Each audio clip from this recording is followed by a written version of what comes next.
When you launch an app, especially large ones like games or design software, it needs time to get ready before you can use it.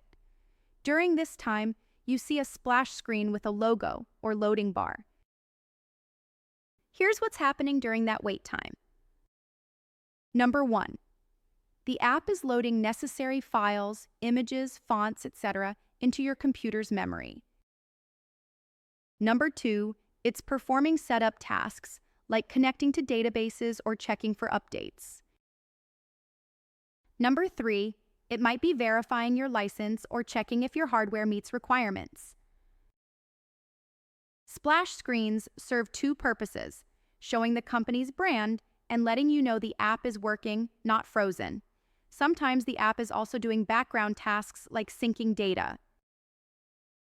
If an app takes too long to load, it could be due to a slow hard drive or inefficient programming. Using an SSD, solid-state drive, instead of a traditional hard drive can significantly improve loading times. I hope you found this information useful and know that why some apps or software show splash screen or loading screen.